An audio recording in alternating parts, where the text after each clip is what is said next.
Hello, hello. This is Mason. This is my third week video. I'm going to apologize first and foremost for not being as active on the channel as I would like to be recently because I had an unfortunate mishap. My computer bit the dust. So I've been gifted a loaner one, which I will be using to create my videos from now on.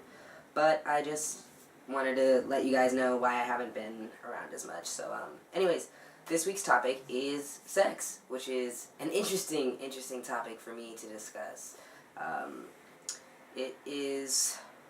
Sex for me is an interesting topic. Although, tea has greatly increased my sex drive, my actual desire to physically have sex with other people is really complicated by the fact that I vacillate between identifying as nearly autosexual and very demisexual.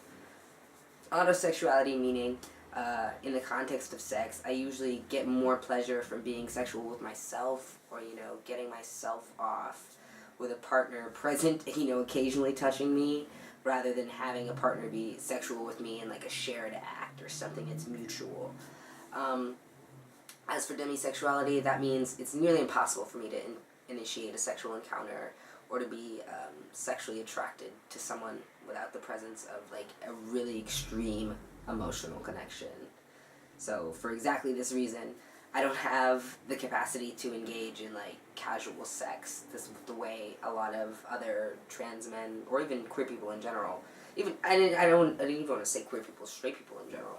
I just cannot engage in casual sex, and so it's really difficult to explain this to potential partners because they often get bored or frustrated or think I'm being a tease, and they end up sleeping with people who are just like ready to take off their clothes on like the first date.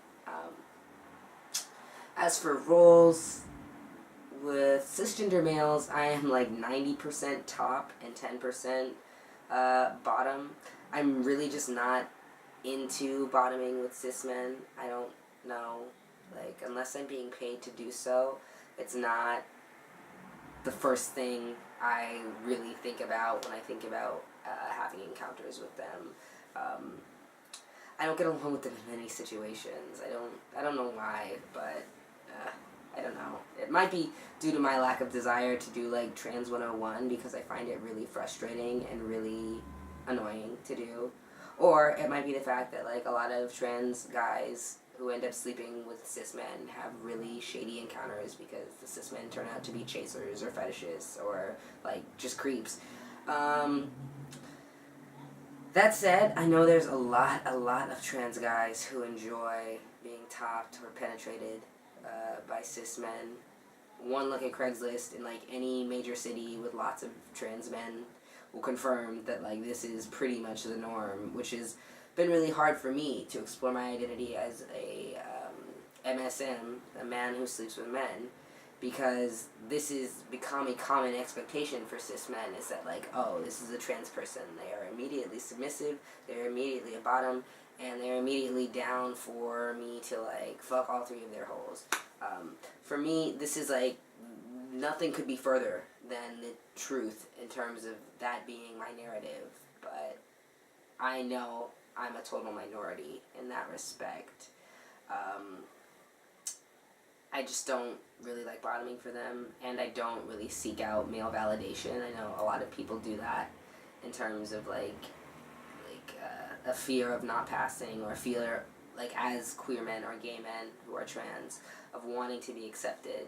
They'll bottom for cis guys, and there's absolutely nothing wrong with that. In fact, I applaud people for taking agency and using their bodies as they see fit, even if it's just to prove something to themselves, or it's just because they like it. I think everyone's entitled to having the encounters they want to have, as long as they're consensual, healthy, and they're being safe. What about that? Other than that, it's like pretty hard for me to get laid, just because of those reasons alone. I'm gonna cheat because I'm reading off of my computer, because we gotta make transcripts for our videos, and I am not the greatest at making transcripts, so I try to read from a script. Anyway, the next question is, what role would you like to take on?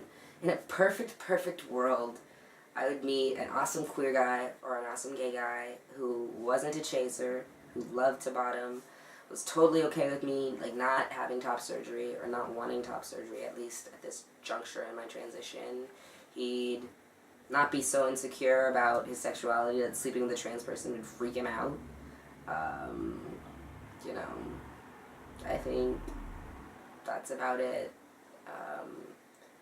With trans men, I would really love to interact with other trans men in a more verse role, because even with trans men, I tend to top them more often than not, but I feel like a sense of security with sleeping with other trans men, so I would definitely love to explore encounters that aren't so, like, me really going hard on someone, because that's usually what ends up happening, because I'm, like, a dominant top, and I'm slightly sadistic and totally kinky, and now I'm admitting a lot about myself, and this is getting awkward.